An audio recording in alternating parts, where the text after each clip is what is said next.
Hello and a warm welcome to the Open Treasury podcast, your go-to source for the latest news and analysis in corporate cash and treasury management. This show is brought to you by CTMfile.com and the Treasury News Network, where treasury professionals learn and share the information that matters most.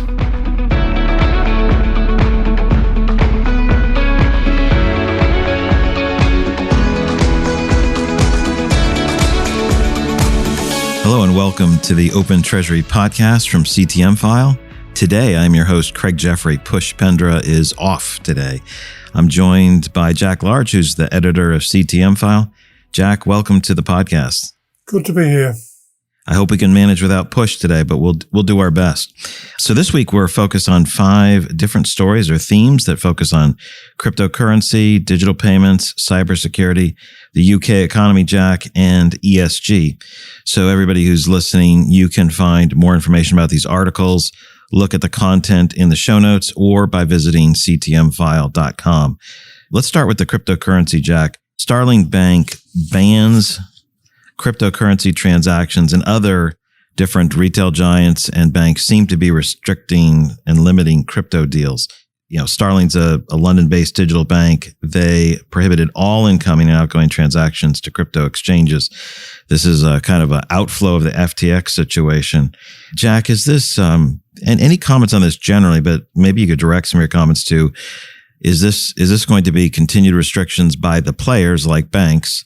Is this also a precursor to additional regulation on some of these exchanges? I think it's inevitable after the FTX closure, inverted commas. The amount of money lost there was significant. But what's much more important is that the confidence in cryptocurrency exchanges and payments, I think has taken a significant knock. Not only banks, but corporates will become increasingly cautious about using such payments and such investment. Not the death knell, because we're definitely going to get cryptocurrencies, but it's going to take more regulation, more control, and increased confidence. Jack, as a lot of these newer payment rails that come on, I know this is not crypto, but a number of the newer payment rails start off with lower limits and then increase them every year or two as confidence grows in what occurs. Seems like that might be a lot wiser than I thought it was, given this late tightening on the cryptocurrency transactions. The problem is you can't separate this crisis in the cryptocurrency market with the global recession, or at least lack of confidence. I think it's a double whammy as far as cryptos are concerned. The interesting question is whether it affects what the banks are starting to do themselves, the central banks. All right, so let's shift to our second topic, which is digital payments. GlobeTopper and Knox Wire announced a $50 million global payment alliance. I'd love to hear if you think this is just another story in a stream of stories about global payments, or if there's anything particularly important about this deal. There's a multiple country access to over 30,000 financial institutions in 190 countries is the press release, covering core currencies like USD, Euro, Pound Sterling, Canadian dollar, etc., with a strong bent on APIs. How do we view the value of this announcement? I almost think it's a non-story. The getting more and more cooperation between different players in the industry. The interesting, important factor here is that it's not banks, it's third parties getting together. And in the long run, I suspect it may have implications for how payment systems develop in the very long term. All right. Our next 2 stories have a tie to the United Kingdom. The first one is on cybersecurity. There's an article from the UK Information Commissioner which identifies data breaches. And of the top 10 data breaches, we see health coming in at number one. That's making up 19%. If we look down to the finance, insurance, and credit sector, that's just about 10%. So 9% of these organizations have data breaches.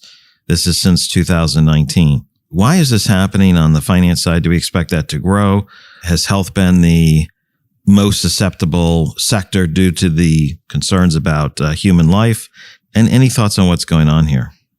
The first issue here is that it illustrates how the NHS, the health area, and education have not invested in computer resources for a long time. It's been lagging in this area for 20 years, is my feeling.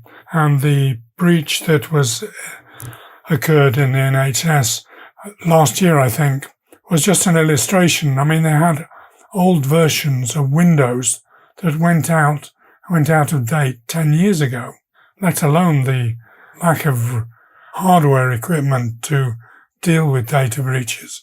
It's just lack of investment. The banks, however, are investing more, which is why they are lower in terms of the data breaches. But this problem isn't going to go away. This is all sorts of places where it's going to crop up. If you see local government, central government is at 4%, I think they may well be vulnerable again because of lack of investment. The key take from this for corporates is data breaches are a serious problem, and the key lesson is you have to keep investing in training, in technology, and in overall infrastructure in the company to make sure you're as protected as possible. This is a major problem. Yeah, Jack, some good points there. I was looking at the local government is 9%, central government 4%, and I'd love to dig into this more. Is that the result of there's a lot fewer central governments than there are local governments, and they're just attacked more, but there's just there's far fewer of those organizations to be hit. We've got some of the leading security systems and groups in the world in the UK. The government is able to take notice of what they say and use their resources to cover them from data breaches, while local government is much less connected with the security guys, which is what these figures show. All right, so we'll move to the next article and accelerate. Still dealing with UK. This is about UK businesses. It's about the economy. Jack, what we saw and what was reported in CTMfile and curated from other news sources is that UK manufacturers essentially held double, I guess 99.7%, but double the amount of inventory in the third quarter of 2022 than in the same period in 2019. So in a 3-year span, they've doubled their inventory. This coincides with broadening their supplier base, looking at alternative sourcing for these items. So this doubling means several things, or maybe you can comment on several items. Is this just a natural flow from the disruptions in the supply chain? Is this going to be a permanent change? Is this part of caution? Will we see this spread to other areas?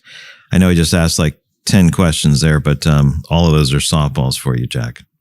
The key elephant in the room here is that Brexit has had more impact than the government would concede. Industries know the impact, and that's why they've been increasing their inventories and their different ways of doing things. Notice that not only have they increased their inventory, but they've also increased the different ways to do things to get around some of the restrictions that were not with us earlier. It seems to me there's a lack of confidence in the UK in terms of how things are going to go.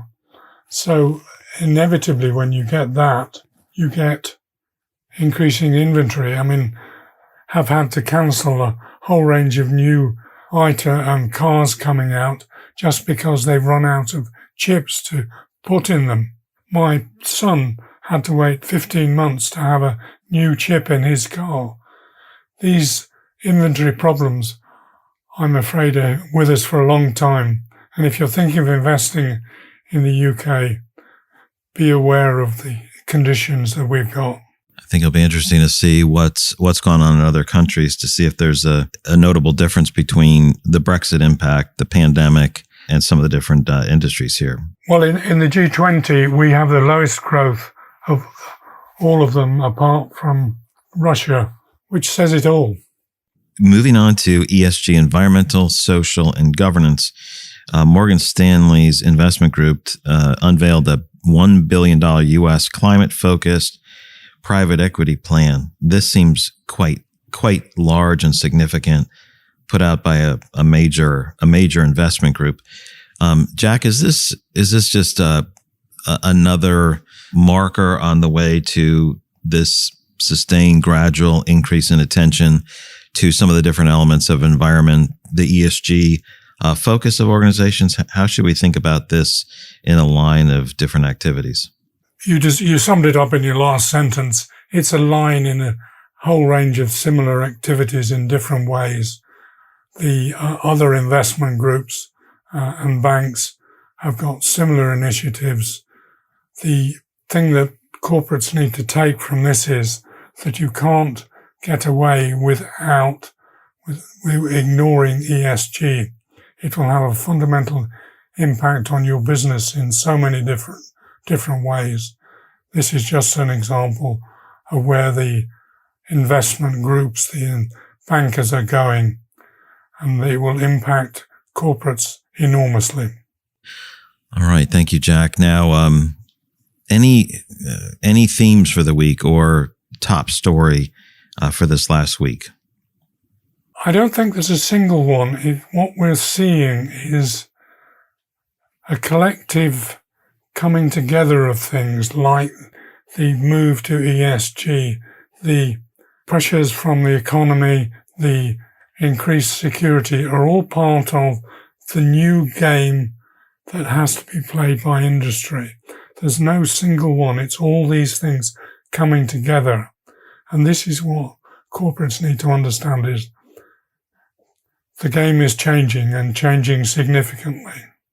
My pick, I'm going to go narrower. I'm going to go to the article about the business stockpile for shortages and inflation, the overall impact on supply chains.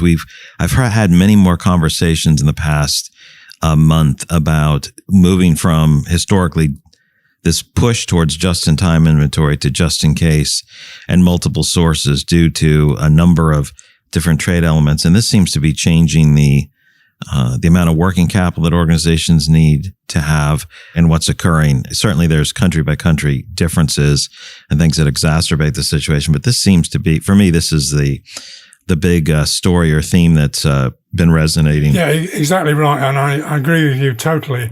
And that your phrase about moving from just in time to just in case, that's as an example of how industry is having to be more and more conservative to survive and thrive and have the basis on which to grow.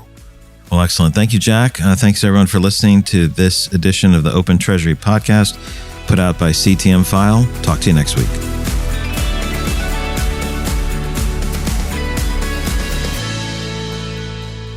This podcast is provided for information purposes only, and statements made by CTMfile or guests on this podcast are not intended as legal, business, or consulting advice.